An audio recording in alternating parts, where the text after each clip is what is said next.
Terkuak rekonstruksi kasus pembunuhan Subang, Yosef eksekusi Amalia pakai stick golf.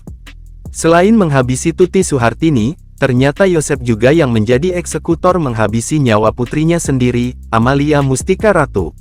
Hal tersebut tergambar dalam rekonstruksi kasus Subang digelar Polda Jabar di Dusun Ciseti, Jalan Cagak, Kabupaten Subang, Rabu, tanggal 22 November tahun 2023.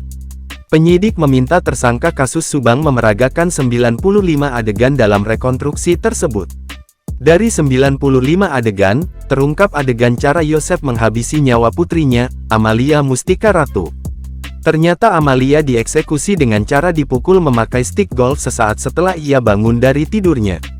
Hal ini diungkap oleh Dirkrimum Polda Jabar Kombes Surawan saat diwawancara sejumlah awak media, Rabu, tanggal 22 November tahun 2023. Surawan menceritakan detik-detik Yosef menghabisi nyawa putrinya tersebut. Diceritakan bahwa Amalia Mustika Ratu dieksekusi setelah Tuti Suhartini atau ibunya.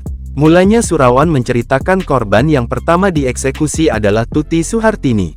Tuti Suhartini dihabisi nyawanya oleh Yosef menggunakan golok dan stick golf.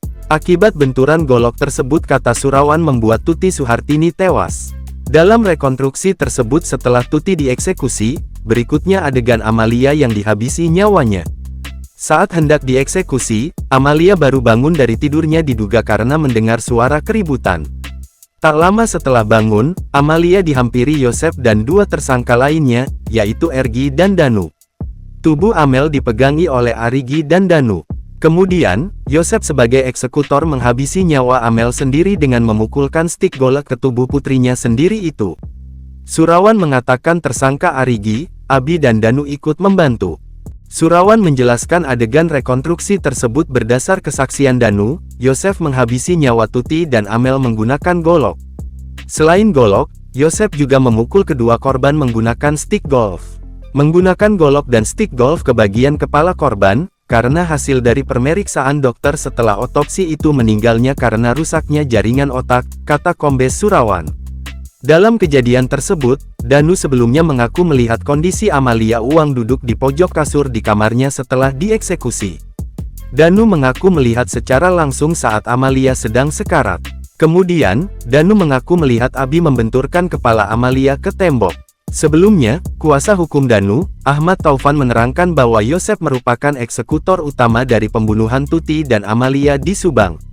Beliau, Yosef, yang eksekusi, beliau yang gotong, Bu Tuti juga beliau yang eksekusi, mandiin sama Bu Mimin.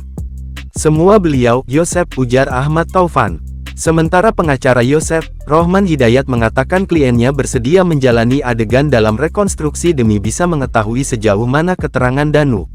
Semua keterangan Danu itu diikuti sengaja karena ingin tahu kebohongan Danu sampai mana, kata Rohman. Rohman meminta agar Danu membuktikan keterangannya soal pembunuhan Tuti dan Amel. Kalau Danu benar, buktikan saja, Pak Yosef sudah siap bila yang disampaikan Danu itu benar, ujarnya.